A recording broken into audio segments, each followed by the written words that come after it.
સહાય માંગવા માટે ભગવાન પાસે ગયા. 18 યક્ષની સૈન્ય માગીને આવ્યા. કારણ કે ભગવાન પાસે જયારે સહાય લેવા ગયા ને એમાં અર્જુનજી અને ધર્મરાજા તો નહોતા ગયા, પણ અર્જુન પેલા વયા ગયા અને પછી દુર્યોધન ગયો હતો. ભગવાને દુર્યોધનને પેલા માંગવાનું કીધું હતું, કારણ કે નહીતર એમ સમાજ કહેશે કે ભગવાને નાતો રાખ્યો. કારણ કે એક તો મારા ફૈબાના દીકરા અર્જુન, કુંતાજી ભગવાનના ફૈબા થતા. આપણે ક્ષત્રિયમાં રિવાજ હોય, ફોઈ વાહે ભત્રીજી આપે. એક તો મારા ફૈબાના દીકરા છે, બીજું મારા ભગત છે, મારા મિત્ર છે, અને ત્રીજું મારી બેન સુભદ્રા એના ઘરમાં છે. સમાજ એમ કહેશે કે ભગવાને નાતો રાખ્યો હતો. અને ચોથું કે તારા કરતા ઉંમરમાં નાનો છે એટલે માગવાનો અધિકાર પેલા એનો થાય. અને પાંચમું કે તારા કરતા પેલા આવ્યો છે ઈ, મારી પાસે પેલા ઈ આવ્યો, પણ પેલા હું તને માગવાનું કહીશ, પણ પેલા મારા નિયમ સાંભળી લે. એક કે જે બાજુ હું હોઈશ એ બાજુ હું હાથમાં હથિયાર નહીં લઉં. દુર્યોધને વિચાર કર્યો કે હાથમાં હથિયાર ન લે મારે હું એની અહીંયા પૂજા કરવી. પણ કર્ણએ કીધું તું કે ભગવાનને માગીને આવજે. ભગવાન એમ કીધું કે હું હાથમાં હથિયાર નહીં લઉં, અને મન ડગી ગયું. અને દુર્યોધને કીધું પ્રભુ તમારી 18 યક્ષની સૈન્ય મને આપો. અર્જુનજીએ કીધું કે પ્રભુ ફાયદા એ ફાયદા છે. હવે વગર લડાઈ અડધું યુદ્ધ હું જીતી ગયો. કારણ કે જે પક્ષની અંદર કૃષ્ણ હોય એ પક્ષનો વિજય નક્કી જ હોય. યતો ધર્મ તતો કૃષ્ણ, યતો કૃષ્ણ તતો જય. જે બાજુ ધર્મ હોય એ બાજુ ભગવાન હોય, અને જે બાજુ ભગવાન હોય એ બાજુ વિજય નક્કી હોય. હું હાથમાં હથિયાર નહીં લઉં, મારા સારથી બન્યા. અને સારથી એવાને બનાવજો કે જેને જગતના એક એક માર્ગ જોયા હોય. બાપ, અધ વચ્ચેથી અટવાય, અધ વચ્ચેથી પાછું વરવું પડે એવા સારથી બનાવતા નહીં. અને એવો સારથી તો એક જ છે. કોણ? નારાયણ. કે જગતનો એક એક રસ્તો એને જોયો છે. બાપ, એક એક ખૂણો એને જોયો છે. સારથી એવા હોવા જોઈએ કે આપણે કોઈ પણ જગ્યાએ અટવાય ને તો એ રસ્તો એ આપી દે, રસ્તો બતાવે આપણને. સારથી હિંમત આપવા વાળા હોવા જોઈએ. મુંજાવમાં હું છું, હું બેઠો છું. દવાખાને જાય ને ડોક્ટર હોય ને એ ખાલી હિંમત આપી જાય ને, દવા ન આપે ને તો માણસ એમને બેઠા થઈ જાય. તો યુદ્ધની જરૂરમાં સારથી એવા હોવો જોઈએ કે સામે પડકાર કરવા વાળા પોકાર કરાવે. હું છું. સારથી એવા બનાવજો બાપ. એ સારથી તો એક જ છે. કોણ? નારાયણ. હે, નારાયણ સિવાય સારથી કોઈને બનાવતાય નહીં. રામ, કૃષ્ણ, શિવ, આવા નારાયણ, આવા બધાને આપણા માર્ગદર્શન વાળા આપવા વાળા બનાવો. અને તમારે જોવું હોય તો જોજો. આ અનુભવ બોલું છું પ્રવીણભાઈ, અનુભવ બોલે છે કે જ્યારે જ્યારે સંસારમાં અટવાવ ને ત્યારે ખાલી અડધી કલાક મંદિરમાં જાજો ને તમારો પ્રશ્ન ત્યાં ભગવાન પાસે રજૂ કરજો. મનોમનો વિચાર આપશે અને તમારો રસ્તો નીકળી જાય. આ બધા અનુભવ છે. માત પિતા ગુરુ પાસે તમારો પ્રશ્ન રજૂ કરજો, બાપ એમાંથી રસ્તો મળી જશે. સંસાર પાસે ગાતા નહીં બાપ, કારણ કે સંસાર બધાય દુઃખી જ છે. કોઈ સુખી છે જ નહીં સંસારમાં. જો દેખે સો દુખિયા બાબા, સુખિયા કોઈ નહીં. હે, બ્રહ્મા વિષ્ણુ મહેશ ને દુઃખી કીધા છે, તો આપણે તો શું કહેવાય?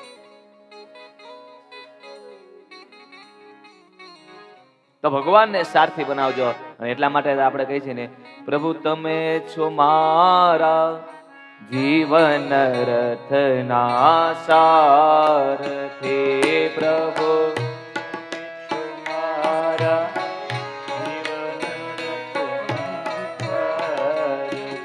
જો ભગવાન નારાયણ ને સારથી બનાવવા હોય, રામ ને સારથી બનાવવા હોય, શિવ ને સારથી બનાવાય, કૃષ્ણ ને સારથી બનાવાય, તાલી પાડી નારે બોલો. કૃષ્ણ તમે છો મારા જીવન રતના સારથી. કૃષ્ણ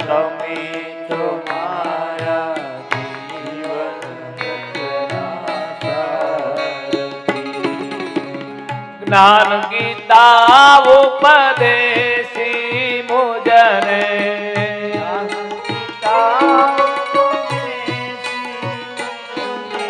બનાવજો પરમારથી મારા જીવન રતના સારથી પ્રભુ તમે છો મારે પ્રભુ તમે છો મારા જીવન રતના અર્જુન જેમ જ્ઞાન ગીતા ઉપદેશી અને પરમારથી બનાવ્યા હે મારા નાથ એમ મને પરમારથ બનાવજો.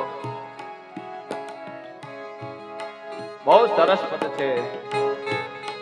જ્ઞાન ભક્તિ બે પૈડા રતના જ્ઞાન ભક્તિ બે પૈડા રતના ચલાવવાને હું સમરતના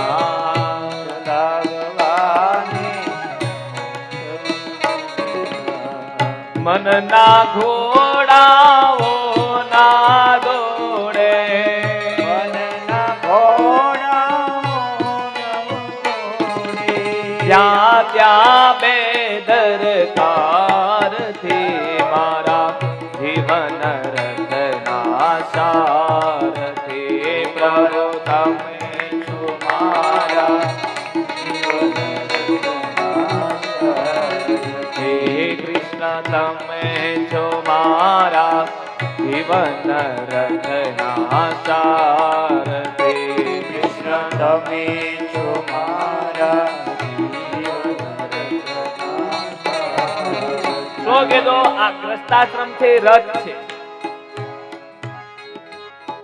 સ્ત્રી પુરુષ છે એના બે પૈડા છે. એ જ રીતે આ પદમાં બહુ સરસ કીધું છે. જ્ઞાન ભક્તિ બે પૈડા રથના ચલાવવાને હું સમરથના. આપણે કઈ ચલાવવામાં સમરથ નથી છે. મનના ઘોડા દોડે ની બાપ જ્યાં ત્યાં બેદરકાર અહીંયા જાઓ અહીંયા જાઓ અહીંયા જાઓ ભટકા જ રાખે.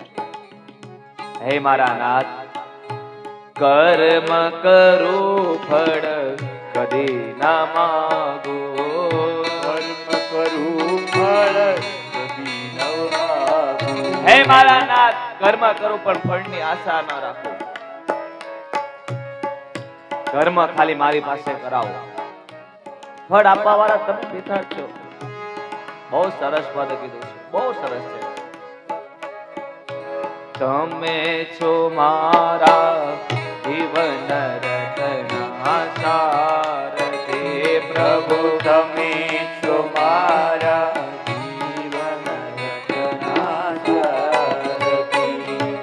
હે મારા નાથ તમે મારા સારથી બનો.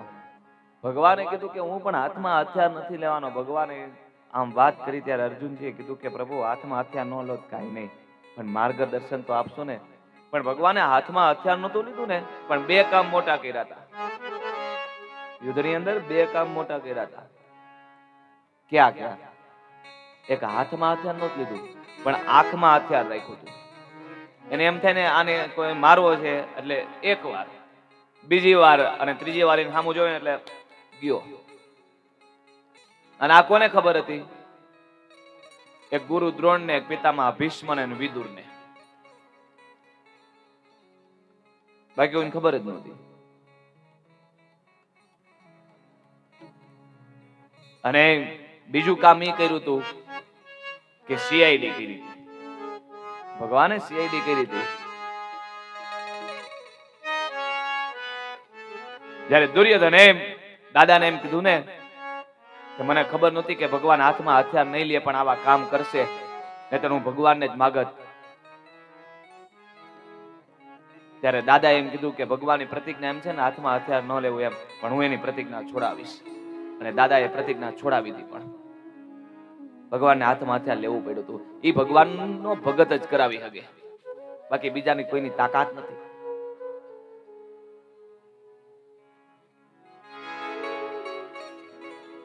ભગવાને ઘણા કામ એવા કર્યા હતા.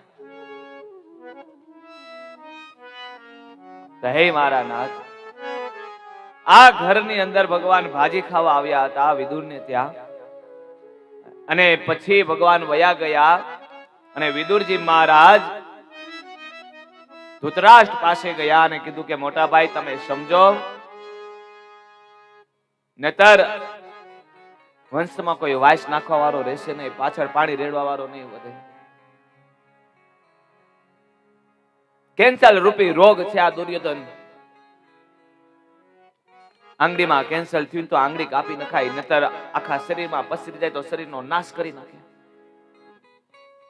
તો આને તમે સમજાવો, આનો રસ્તો કરો. અને ત્યારે દુર્યોધને વિદુરનો ત્યાગ કર્યો. અને વિદુરજી મહારાજને જ્યારે દાસી પુત્ર કીધા અને વિદુરનો ત્યાગ કર્યો, ત્યારે વિદુરજીએ ધનુષ બાણ હસ્તિનાપુર ઉપર મૂક્યા અને કીધું કે મારે ડાબી ઈ અને જમણી ઈ, તમે ઈ છો ને પાંડવો ઈ છે. હું પાંડવોના પક્ષમાં નથી જતો અને તમારા પક્ષમાં નથી, પણ સમાજમાં એટલું કહું છું કે કાંઈક તમારી પાસે રાખજો, નહીતર તમારું અપમાન થશે. અને વાત સાચી, વિદુરજીએ પોતાનો અનુભવ કીધો છો કે આજ મારી પાસે કાંઈ નથી એટલે મને દાસી પુત્ર કીધો ને. અને હું તમને કહું છું વ્યાસપીઠ ઉપર બેસીને કે કાંઈક તમારી પાસે રાખજો, નહીતર પાછળ સેવા નહીં કરે. આપણે ગુજરાતીમાં કહેવત છે ને, નાણા વગરના નાથે નાણે નાથા લાલ. સર્વગુણ કાંચનમ અસ્તિ, બધાય ગુણ પૈસામાં છે. એ ભાઈને ન નમતા હોય પણ એની સંપત્તિને નમતા હોય ત્યાં.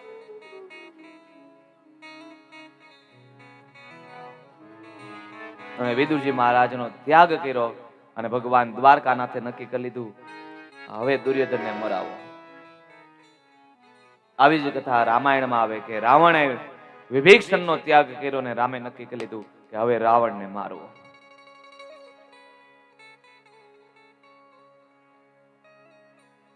આ ઘર છોડી અને વિદુરજી વયા ગયા વનમાં. ત્યારે ભગવાને દુર્યોધનનો નાશ કર્યો. કોણે? નારાયણે નાશ કરાવ્યો ભીમ દ્વારા. ધર્મરાજાને હસ્તિનાપુરની ગાદી આપી અને ધર્મરાજા છે ને એ ધૃતરાષ્ટ્ર અને ગાંધારીની સેવા કરે છે. જોઈ લ્યો આ ધર્મ. ધર્મ કોઈ દિવસ કોઈને કડવું વેણ ન કહે.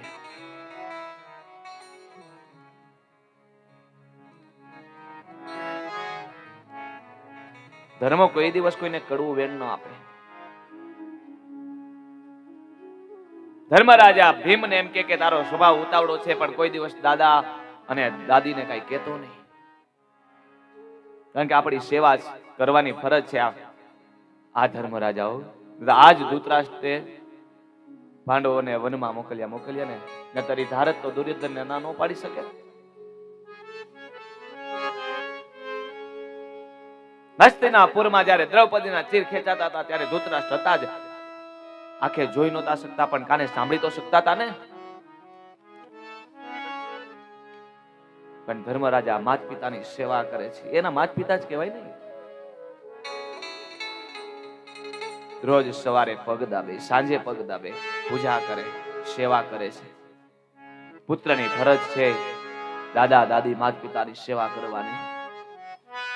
પણ અત્યારે ભગવાનની દયા હોય તો સેવા થાય બાપ, બાકી નહીતર સેવા કરાવે. દૂષણ છે આ સમાજનું અત્યારે મોટામાં મોટું. વિદુરજી મહારાજને ખબર પડી કૌરવોનો નાશ થયો, તિલાંજલિ આપી, હસ્તિનાપુરમાં આવ્યા. રાતનો સમય છે અને દ્વારપાલો છે. વિદુરજી મહારાજ ત્યાં આવ્યા અને દ્વારપાલોને કીધું કે મારે મોટા ભાઈ ધૃતરાષ્ટ્રને મળવું છે. ધર્મરાજાએ કીધું કે મારા દાદા પાસે કોઈ પણ આવે મળવા જેને ના નહીં પાડવાની, આવા દેવાની. રાતના સમયે વિદુર આવ્યા છે અને વિદુર ધૃતરાષ્ટ્ર પાસે આવ્યા અને વિદુર બોલ્યા, મોટા ભાઈ. ત્યાં ધૃતરાષ્ટ્રે કીધું, આવ વિદુર આવ. કારણ કે ધૃતરાષ્ટ્ર વાણી ઉપરથી ઓળખી જતા અને સુરદાસ હોય ને એની કળા હોય. ભગવાને ભલે એને દ્રષ્ટિ ન આપી હોય પણ દિવ્ય દ્રષ્ટિ તેને આપી હોય.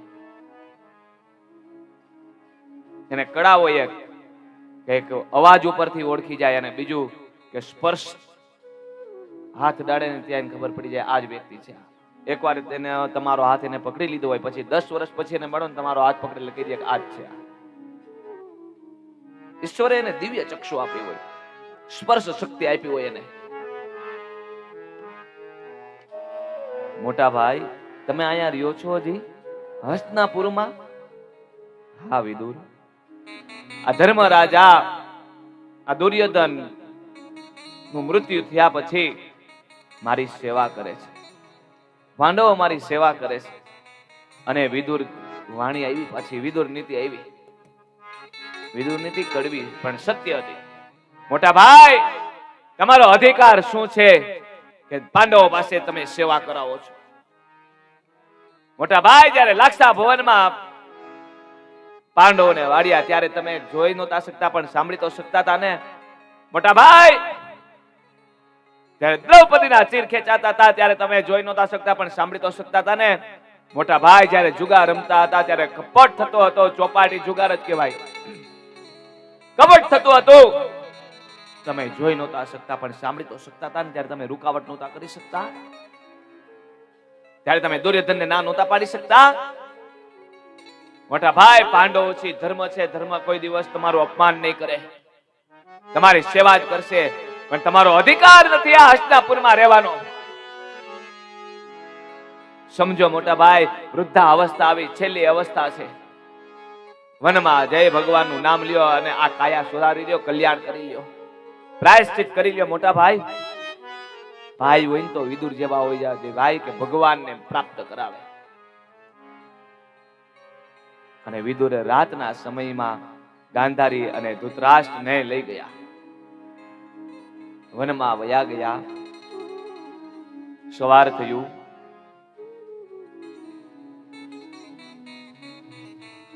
ધર્મરાજા જ્યાં નમસ્કાર કરવા આવે ત્યાં દાદા અને દાદી છે ને આંખમાં આંસુ પડ્યા. આંસુ. જે ઘરની અંદરથી માત પિતા વયા જાય ને ઘરને અધિકાર છે. ભીમને બોલાયો, અહીંયા આવ. શું તે કઈ દાદા દાદીને આંધળી કઈ કીધા હતા? નહીં. તે કઈ કીધું તું? હું એક શબ્દ નથી બોલ્યો. મને ખબર હતી કાઈ થાય એટલે તમે મારી ઉપર શંકા નાખશો, તે માટેથી હું નમસ્કાર કરવા નહોતો આવતો. અર્જુનને બોલાવ્યા, તે કઈ કીધું? નહીં. શું થયું? જે ઘરમાંથી માત પિતા વયા જાય, ઘરને અધિકાર છે, એ રાતના સમયે વયા ગયા. અમારાથી શું થયું હશે? અમારાથી કઈ કહેવાય ગયું હોય? શું થયું? સેવકને બોલાવ્યા, દાસોને બોલાવ્યા, દાસીઓને બોલાવી. મહારાજ, અમે કોઈને કઈ ખબર છે નહીં, શું થયું? ઈ દ્વારપાલને બોલાવ્યા. દ્વારપાલોએ કીધું કે મહારાજ શું થયું ખબર નથી, પણ રાતના સમયે વિદુરજી આવ્યા હતા અને ત્યારે એ ધૃતરાષ્ટ્રના ભવનમાં ગયા હતા અને તે પછી શું થયું ખ્યાલ નથી. નારદ મુનિ આવ્યા, ધૃતરાષ્ટ્ર અને ગાંધારીને વિદુર તેડી ગયા છે. ધર્મરાજાને કીધું. ધર્મરાજા અફસોસ કરવા લાગ્યા. હે રાજન, ત્યાર પછી અર્જુનજી મહારાજ દ્વારકામાં ભગવાનને મળવા ગયા. ભગવાન ગોલોકધામ સિધાવ્યા. અર્જુનજી મહારાજ ભગવાનની સ્ત્રીઓને તેડીને આવતા હતા. રસ્તામાં કાવા નામના લૂંટારાએ લૂંટી લીધા. સમય સમય બલવાન હે નહીં પુરુષ બલવાન, કાબે અર્જુન લૂટિયા વહી ધનુષ વહી બાણ. સમય બળવાન છે, માણસ બળવાન નથી. જે કુરુક્ષેત્રની અંદર જે ગાંડીનો ટંકાર કરતા અને સ્ત્રીઓના ગર્ભપાત થઈ જતા, એ અર્જુનની શક્તિ આજ ચાલી નહીં. કારણ કે કૃષ્ણ રૂપી શક્તિ ચાલી ગઈ અને અર્જુન રૂપી દેહ પડ્યો રહ્યો.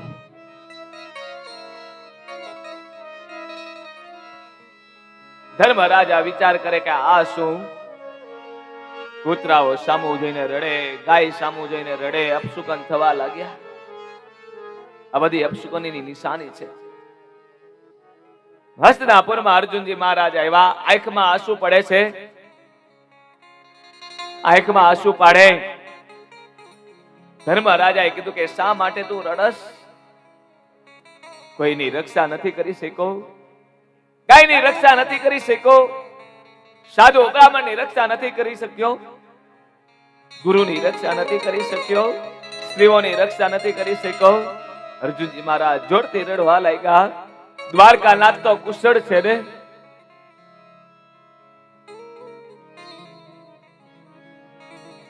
બલભદ્રજી મહારાજ તો કુશળ છે ને, યદુવંશીઓ તો કુશળ છે ને. આમ કીધું ત્યારે અર્જુનજી મહારાજે કીધું કે મોટા ભાઈ, હું કુશળ સમાચાર શું આપો? દ્વારકાનાથ પૃથ્વીલોક છોડીને ગોલોક ધામ સિધાવ્યા. આમ કીધું અને કુંતાજી આ સમાચાર સાંભળ્યા. કુંતાજીએ ત્યાં ને ત્યાં દેહનો ત્યાગ કર્યો. પાંડવોએ પરીક્ષિત રાજાને રાજ સોંપી હિમાલય હાડ ગાળવા ગયા. સાથે એક કૂતરો છે, આગળ આવશે આ કથા. કૂતરો કોણ હતું તે? અને હે રાજન, ત્યાર પછી શું થયું તું બધું જાણસ. તને રાજ આપ્યું, તને શ્રાપ થયો, બધી તું જાણસ. પણ હે રાજન, જ્યારે દ્વારકાનાથ ગોલોકધામ સિધાવ્યા ત્યારે પોતાના મુખથી ઉદ્ધવને કીધેલું કે હે ઉદ્ધવ, હું મારું તેજ છે આ ભાગવતજીમાં મૂકતો જાઉં છું અને વાણીમય સ્વરૂપ ભાગવત છે, તો બદ્રિક આશ્રમમાં જઈને આનો પાઠ કર. ભગવાન ગોલોકધામ સિધાવ્યા પછી ઉદ્ધવ બદ્રી તરફ પ્રયાણ કર્યા. રસ્તામાં વિદુરજી મહારાજ મળ્યા અને વિદુરજી મહારાજ ઉદ્ધવજીને નમસ્કાર કર્યા. સામે સામે નમસ્કાર કર્યા. નમસ્કાર કર્યા અને વિદુરજીએ પૂછ્યું કે દ્વારકાનાથ કુશળ? ઉદ્ધવજીએ વાત કરી કે કુશળ સમાચાર શું આપું? યદુવંશીઓ સમજ્યા નહીં, શ્રાપ થયો. સામે સામે બધા કપાઈ મળ્યા અને દ્વારકાનાથ ગોલોકધામ સિધાવ્યા. મને એમ કીધું છે કે મારું તેજ હું ભાગવતમાં મૂકું છું અને આનો પાઠ બદ્રીમાં જઈને તું કર. બદ્રીમાં ભાગવતના પાઠ કરવાનો મહિમા બહુ છે. ઘરે કથા કરો, સપ્તાહ કરો ને જે પુણ્ય મળે એના કરતા 1000 ગણું ગંગા કિનારે કથા કરો એટલે પુણ્ય મળે. હરિદ્વાર કથા થાય એનું કારણ એ છે, મહિમા બહુ છે. અને ગંગા કિનારે જે કથા કરો ને પુણ્ય મળે એના કરતા 1000 ગણું પુણ્ય બદ્રી આશ્રમમાં મળે છે. કારણ કે નર અને નારાયણ મારો અધિકાર નથી, ને તો ક્ષત્રિય હતા ઉદ્ધવ. અને અમારે કર્મકાંડ કરાવીને પ્રવીણભાઈ, કર્મકાંડમાં વેદ મંત્ર 2 જ જગ્યાએ અમે લઈ શકીએ, બાકી પુરાણ જ લેવું પડે. પુરાણો પણ વેદ મંત્ર 2 જગ્યાએ, એક બ્રાહ્મણમાં અને ક્ષત્રિયમાં 2 જગ્યાએ મેં લઈ શકીએ, બાકી ન લઈ શકીએ. બ્રાહ્મણ પછી અધિકાર ક્ષત્રિયોનો છે. આવશે આગળ કથા કે બ્રાહ્મણને કર્મકાંડ ન આવડતું, ક્ષત્રિયને આવડતું તો ક્ષત્રિય કરાવી શકે, ત્યાં સુધીનો અધિકાર આપ્યો છે.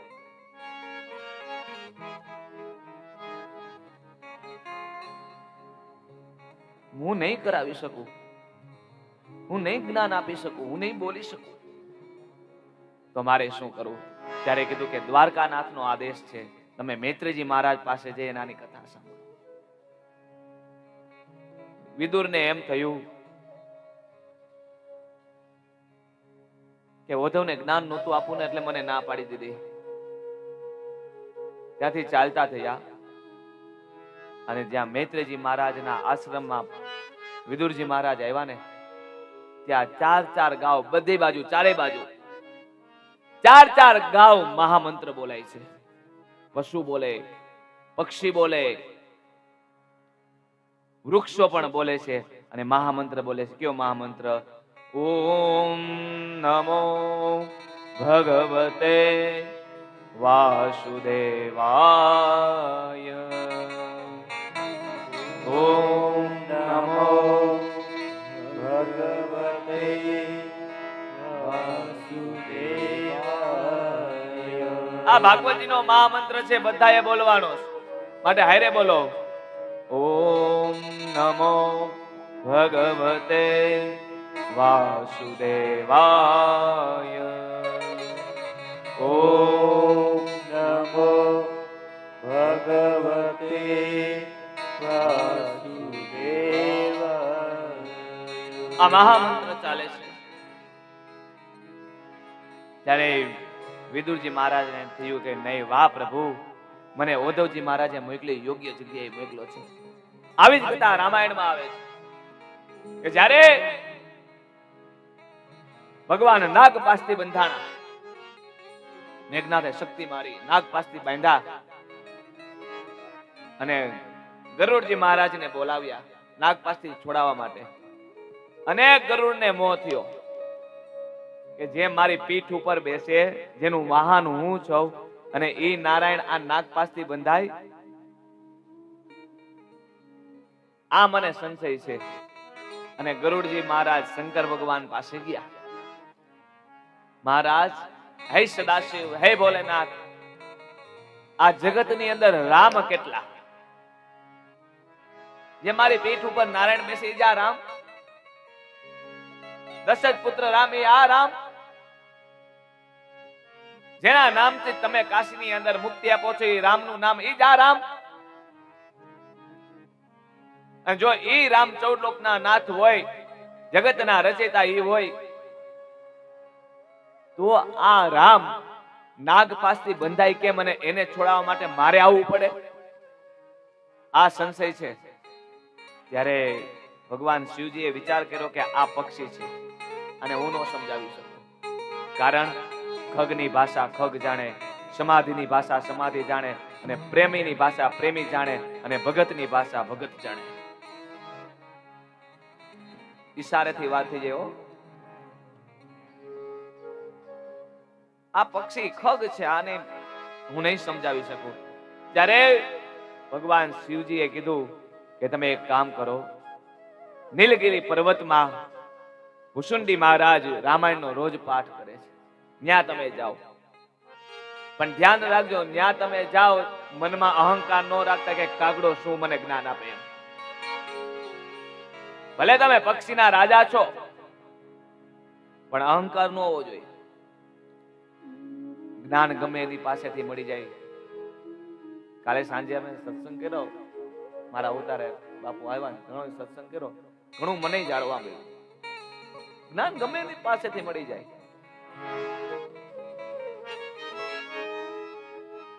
તમે રાજા ભલે રહ્યા.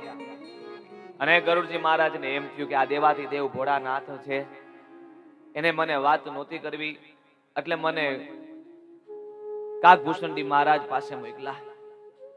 પણ હવે એને આદેશ કરેલો જવું પડે. અને જ્યાં નીલગિરી પર્વત પાસે આવે, ત્યાં ચારે બાજુ ચાર ચાર ગાવ, ચારેય દિશામાં ચાર ચાર ગાવ રામાયણની ચોપાઈ બોલાય છે. પશુ બોલે, પક્ષી બોલે, વૃક્ષો બોલે, જાનવરો બોલે, બધા મહામંત્ર સહિત રામાયણની ચોપાઈ બોલે છે. અને બધા કહે છે મંગલ ભવન અમંગલ હારી દ્રવવો સુદશરથ યજીર વિહારી. મંગલ ભવન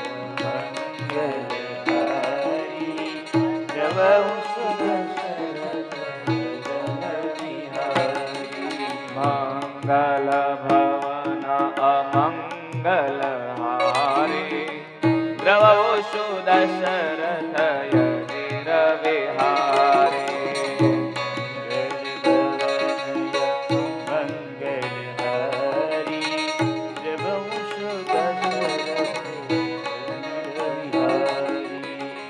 જય જય જય હનુમાન ગોસાઈ કૃપા કરો ગુરુદેવ કી નાય જય જય જય ભાવ સે બોલો ગોસાઈ કૃપા કરો જય જય જય હનુમાન ગોસાઈ કૃપા કરો ગુરુદેવ કી નાય જય જય હનુમાન ગોસાઈ કૃપા કરો उमा कहूँ मैं अनुभव अपना सतहरि भजन जगत सब सपना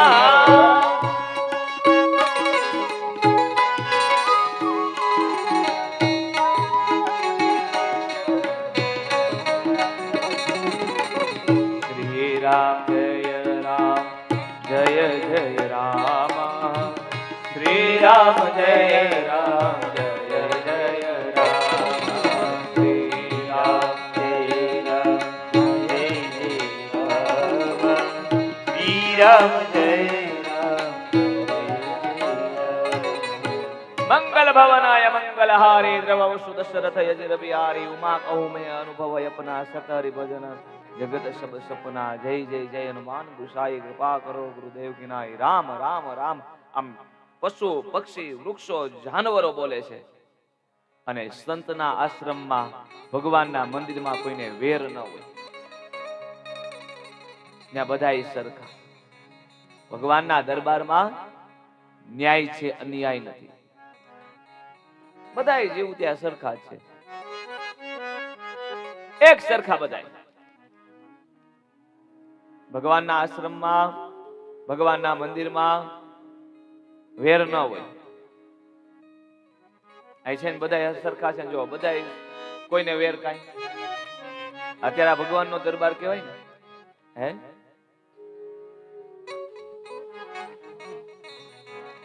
બધા સરખા ન્યા સર્પ અને નોડિયા સાથે રહીએ છે કૂતરા એટલે કે શ્વાન અને બિલાડા સાથે રહીએ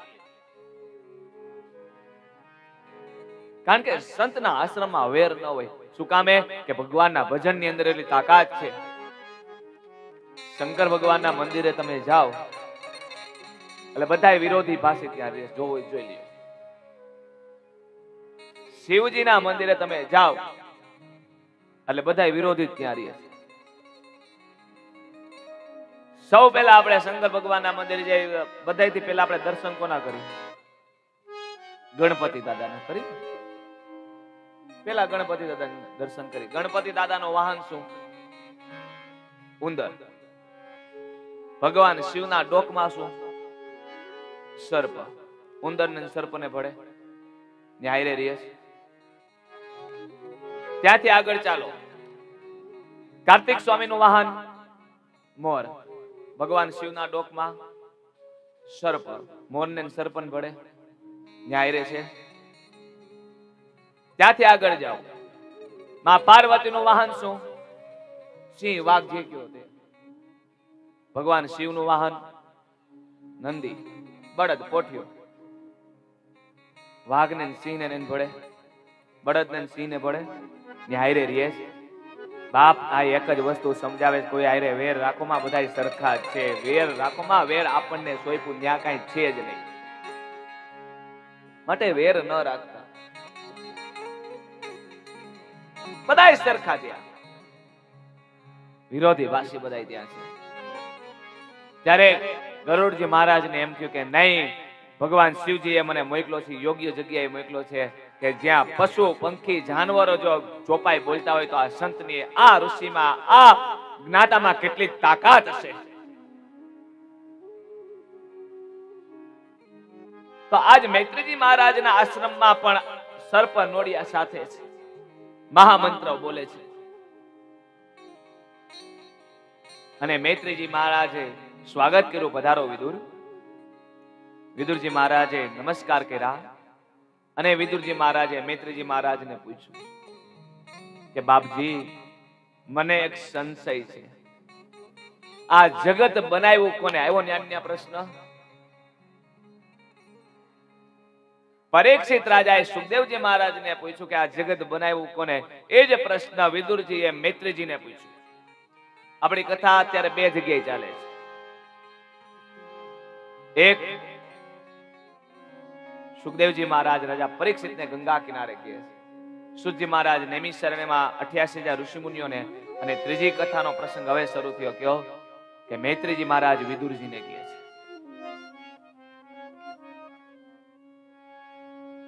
આ જગત બનાવ્યું કોને? આ મને સંશય છે. ત્યારે મૈત્રીજીએ કીધું કે હે વિદુર, તમે આવા પ્રશ્ન શું કામે ન પૂછો? તમે દાસી પુત્ર કેવી રીતે થયા છે?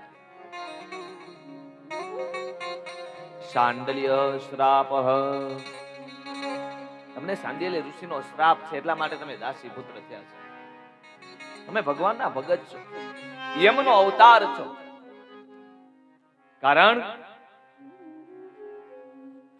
એક વખત પદ્માક્ષ રાજાના રાજ્યમાંથી ચોરોએ ચોરી કરી.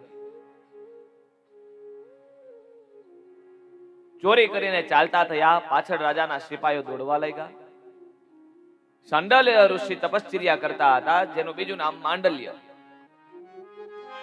તપશ્ચર્યા કરતા હતા, આંખો બંધ છે, સમાધિમાં બેસી ગયા.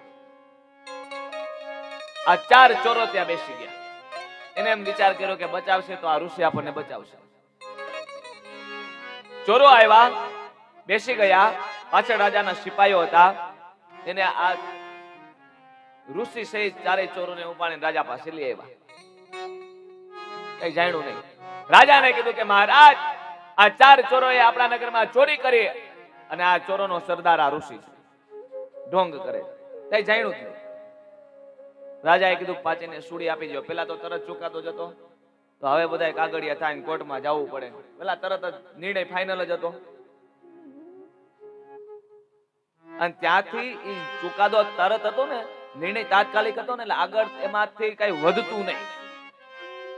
બીજા ગુના આગળ થતા નહીં. અત્યારે કાગળિયામાં બીજા 5 ગુના બીજા થઈ ગયા હોય, કારણ કે એનો નિર્ણય નથી આવતો. એટલા માટે ગુનેગારને એક વખત નિર્ણય એવો કરી નાખો, એવો સજા આપો કે બીજો ગુનો બીજાને કરવો હોય તો વિચાર કરે. આપણા રજવાડામાં એ એક સુખ હતું કે તરત તાત્કાલિક નિર્ણય હતો, અને નિર્ણય એવો હોય કે બીજાને ગુનો કરવો તો વિચાર કરે કે આ કરવું કે ન કરવું. એમ થાય જ નહીં.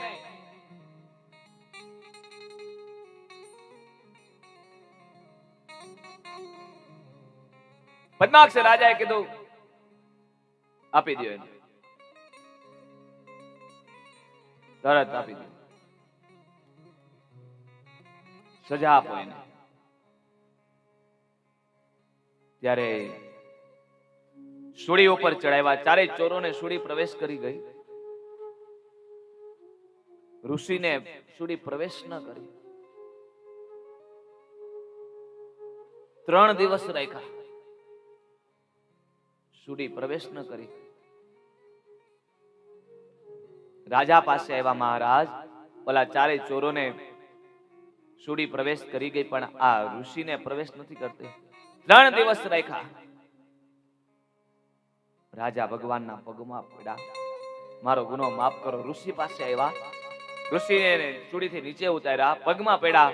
મહારાજ, હું તમને ઓળખી ન શકો. હે ઋષિવર્ય, હે મુનિવર્ય, આપ કોણ છો? મને માફ કરો, મારી પ્રજાને માફ કરો, મારા સિપાહીઓને માફ કરો. માંડલ્ય ઋષિએ કીધું કે તું ડરમાં ધ્રુજમાં, વાક તારો નથી, વાક યમરાજાનો છે. આ જીવની સજા કરવાનો અધિકાર યમનો છે, તારો વાક નથી. ભજનના બળથી સીધા યમરાજા પાસે ગયા.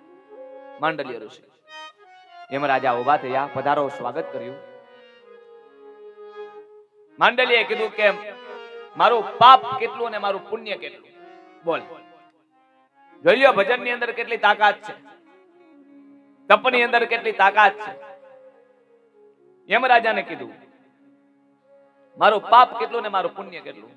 યમરાજાએ ચિત્રગુપ્તને બોલાવ્યા, કારણ કે યમરાજા રાજા છે, એની પાસે એક પ્રધાન છે ચિત્રગુપ્ત. એની પાસે એક ચોપડો છે, એમાં આપણું ખાતું પાડેલું છે, પાપ અને પુણ્ય, જમા અને ઉધાર. પાપ કરો એ ઉધાર અને પુણ્ય કરી જમા, બે ત્યાં લખાવાય. અને કર્મના સરવાળામાં, કર્મના ગણિતમાં સરવાળો જ છે, બાદ બાકી છે જ નહીં. ત્યાં માઇનસ નથી થતું, પ્લસ જ થાય.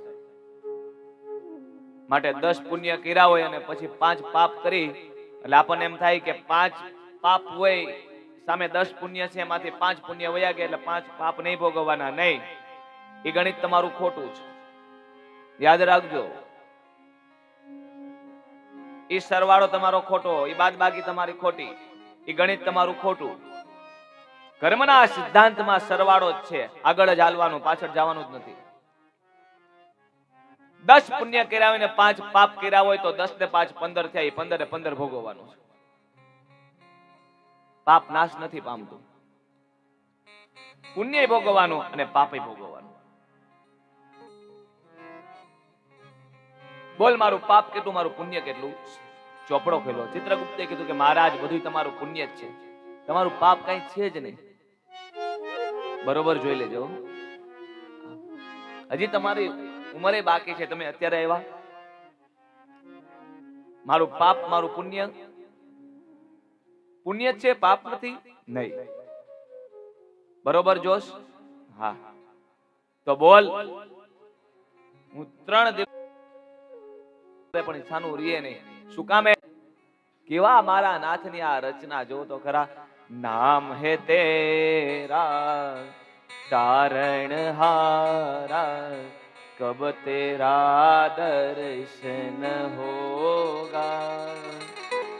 जिसकी रचना इतनी सुंदर, वो कितना सुंदर होगा, वो कितना सुंदर होगा.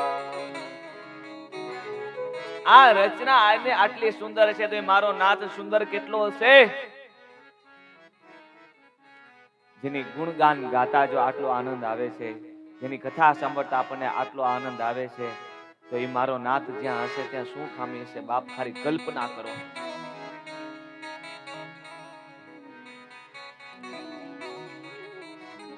એ રચેતા નારાયણ છે, બધું કરનાર નારાયણ.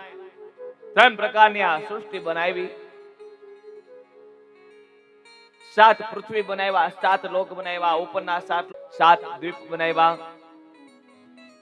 વર્ણ બનાવ્યા. બ્રાહ્મણોસ્ય મુખો રાજન્યઃ કૃતઃ. દેશની રક્ષા કરવાની, કર લેવો, પણ જ્યારે વિપત્તિ આવે દેશ ઉપર ત્યારે રક્ષા પણ કરવી, અને કર લીધો એમાંથી દેવું પડે.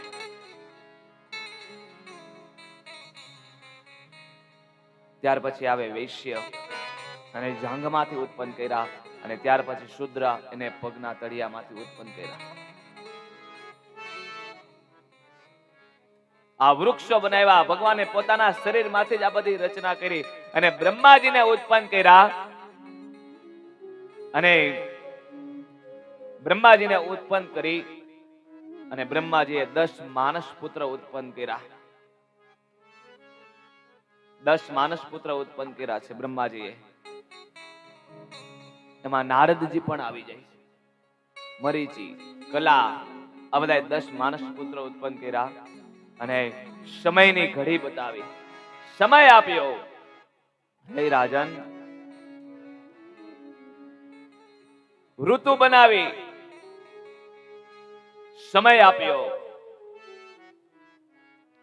હે પરીક્ષિત રાજન, સાંભળ. અણુ બનાવ્યા, પરમાણુ બનાવ્યા. 2 પરમાણુ થાય ત્યારે 1 અણુ થાય. 3 અણુ મળે ત્યારે 1 ત્રસવેણુ થાય. અને 3 ત્રસવેણુ થાય ત્યારે 1 ત્રુટિ થાય. આ ત્રસવેણુ કોને કહેવાય? આપણી ઘરે બારી હોય, બારીની માં કાચ હોય. બાર સૂર્યનારાયણ ભગવાનનો પ્રકાશ હોય. એ પ્રકાશ એ કાચમાંથી, બારી હોય એ કાચમાંથી આપણા ઘરની અંદર આવતો હોય, રૂમમાં આવતો હોય. અને તમે એ પ્રકાશમાં જોવો ને એટલે ઝીણા ઝીણા રજકણો ઉડતા હોય ને એવું દેખાતું હોય. આ ત્રસવેણુ. એ 3 ત્રસવેણુ થાય ત્યારે 1 ત્રુટિ થાય. એવી 100 ત્રુટિ મળે ત્યારે 1 વેદ થાય. અને 3 વેદ મળે ત્યારે 1 લવ થાય. અને 3 લવ મળે ત્યારે 1 નિમેષ થાય. અને 3 નિમેષ મળે ત્યારે 1 ક્ષણ થાય. અને 5 ક્ષણ મળે ત્યારે 1 કાષ્ટા થાય. 15 કાષ્ટા મળે ત્યારે 1 લઘુ થાય. અને 15 લઘુ મળે ત્યારે 1 દંડ થાય. અને હે રાજન, એ 15 દંડ મળે ત્યારે 1 ઘડી થાય. અને 2 ઘડીનું 1. અને હે વિદુર, આ 7 ઘડીનું 1 મુહૂર્ત કહેવામાં આવે છે, 1 પ્રહર કહેવામાં આવે છે. પણ 1 ઘડી જો ખાલી ભગવાનનું કીર્તન થઈ જાય, નામ લેવાઈ જાય તો બેડો પાર થઈ જાય. 1 ઘડી આદિ ઘડી આદિ મેં પુનિયાદ, તુલસી સંગદ સંત કી કટે કોટી અપરાધ. 1 ઘડી એની અડધી ઘડી કીધી છે. અને એની પણ પા ઘડી એટલે કે ખાલી 2.5 મિનિટ જો સાચા દિલથી ઈશ્વરનું નામ લેવાઈ જાય તો બેડો પાર થઈ જાય. પણ નહીં લેવાય. લેવાશે? ભગવાનનું નામ લઈ ત્યાં ક્યાંક આવરણ આવી જાય. કાંઈક આવરણ આવે, માયા આવે. 60 સેકન્ડની 1 મિનિટ, 60 મિનિટની 1 કલાક, 12 કલાકની રાત્રિ, 12 કલાકનો દિવસ. પણ શિયાળા અને ઉનાળામાં દિવસ અને રાતમાં તફાવત આવી જાય. શિયાળામાં દિવસ ટૂંકો થાય, રાત્રિ લાંબી થાય. ઘણી વાર રાત્રિ 14 કલાકની થઈ જાય. શિયાળામાં દિવસ ઘટી જાય, ઉનાળામાં દિવસ વધી જાય અને રાત ટૂંકી થઈ જાય. પણ રાત અને દિવસ જો તમારે સરખા જોવા હોય ને તો મકર સંક્રાંતિ થી લઈ અને મહાશિવરાત્રી ના દિવસો આવે ને સમાન આવે. થોડો ઘણો જ તફાવત હોય એમાં. મકર સંક્રાંતિ થી મહાશિવરાત્રી. હે રાજન, ઋતુઓ બનાવ્યા, 2 અયણ બનાવ્યા, દક્ષિણાયન અને ઉત્તરાયણ. 15 દિવસનું અંજવાળિયું, 15 દિવસનું અંધારિયું, શુક્લ પક્ષ અને કૃષ્ણ પક્ષ. 30 દિવસનો મહિનો, 12 મહિનાનું 1 વર્ષ, 360 દિવસનું વર્ષ. આ પ્રમાણે સૃષ્ટિની રચના કરી. અને હે રાજન, 4 યુગ, સતયુગ, દ્વાપર, ત્રેતા અને કલી. સતયુગની ઉંમર 7,28,000 વર્ષ, દ્વાપરની 12,96,000 વર્ષ, ત્રેતાની 8,64,000 વર્ષ અને કલિકાલની ઉંમર 4,32,000 વર્ષ. આ 4 યુગ 1000 વખત વીતે ત્યારે બ્રહ્માનો 1 દિવસ થાય. બ્રહ્માના 1 દિવસને કલ્પ કહેવાય છે. બ્રહ્માના 1 દિવસની અંદર 14 રાજાઓ રાજ કરીને ઉભા થઈ જાય.